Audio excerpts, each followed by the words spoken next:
Ai Taata ntukusiima bwekiro kyahati. Webale abo obulungi n'obukulu bwawe. Webale Mukama bw'okutulinda kutuhikya bukiro kino.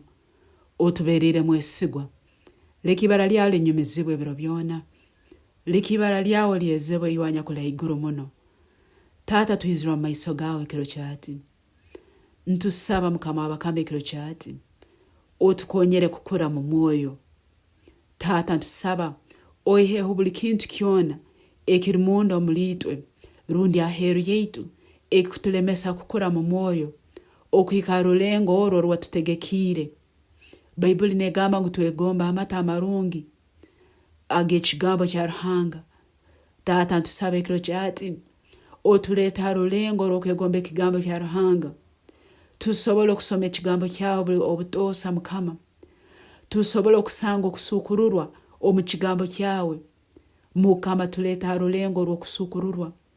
Obu turasoma ekigambo kyawe tumanye kandi twetegereze kandi turole eby'omwoyo. Ai Mukama igura amaiso gaitu ekiro kyahati kurole eby'iguru.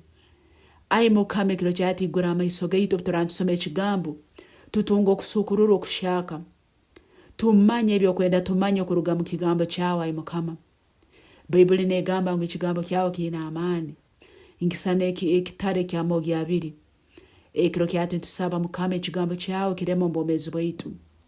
Ababaire bataine amaani kusoma Bayibuli ai Taata ekiro kyahati hereza amaani gawe Mwoyo arukwera. Tusobola okusoma Bayibuli. Tusobola okwetegereza eby'okubaza hamu naitwe. Kandi tutagarukira kusoma Bayibuli kwonka. Baitu tukole ebiri mu Mukama. Tukole eby'ekigambo kyawe kigambire. Ai Taata tuleeta rulengo rw'okukura mu mwoyo. Ai Taata tuiheho byona ebitulemeseze kukura mu mwoyo. Tuiheho obugaro obutulemeseze kukura mu mwoyo. Mukama tuiheho okugayara okusoma ekigambo. Tuiheho obugaro bw'omwoyo obutulemeseze kusaba. Ai Taata ekiro kyahati ninsaba Mwoyo wawe arukwera atusobozese kusaba kumara esaaha nyingi. Atusobozese kusiiba kumara ebiro bingi. Atusobozese kusoma ekigambo Mukama kumara obwire obwingi. Kandi tutasoma kwonka baitu twetegereza bw'amaani ag'Omwoyo arukwera. Kandi tutunga amaani okukora ebyo byogambire mu kigambo kyawe. Omwoyo arukwera tuhe embabazi kukura mu mwoyo. Omwoyo arukwera twebembere tusukure Yesu Kristo. Tusobole kumumanya. Ai Yesu twesukure tusobole kumanya. Tuleke kubazaho baitu tumanye ogo tukubazaho. Kingura amaiso gaitu ag'omwoyo Yesu tukurole.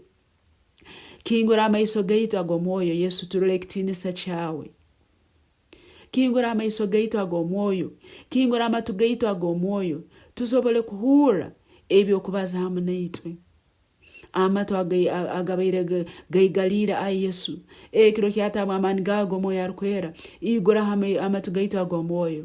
Tusobole kuhura eby'okugamba. Kandi tusobole kwetegereza ebyo by'okutugambira obutoosa. Ntukusiima Mukama. Habwokuba kyona ekiri omuliwe kikura. Oli Ruhanga w'amaani. Nawe kinaitwe nk'oku tuli muliwe ai Taata tukonyere kukura omu mwoyo. Ababaire bagurumira ai Taata ekiro kyahati leka amaani gawe Mwoyo arukwera gabungira obwomezi bwaitu tusobole kukura omwibara lya Yesu. Omwoyo arukwera twebembere kandi tukonyere kutakubihiza. Omuli ebyo bitukubaza. Omuli ebyo bitukutekereza. Omuli ebyo bitukugamba ai Mukama tukonyere kutakubihiza Mwoyo arukwera. Kandi otukonyere kwikara ntuhulirize ebyo by'okugamba. Eby'okugamba hamu naitwe tusobole kubikora n'okubimanya. Ntukusiima Mwoyo arukwera habwokuba oli murungi. Ntukusiima Mwoyo arukwera habwokuba notwebembera kukura mu mwoyo. Ntukusiima Mukama habwokuba omwoyo gw'okubyama ekiro kyahati ntugwangira. Omwoyo gw'okugwijagera tuleme kusaba. Omwoyo gwijagera tuleme kusiiba. Omwoyo gw'okugwijagera tuleme kusoma ekigambo ekiro kyahati ntukusingura n'amaani ag'Omwoyo arukwera omwibara lya Yesu. Mwoyo arukwera tuha amaani amashaka.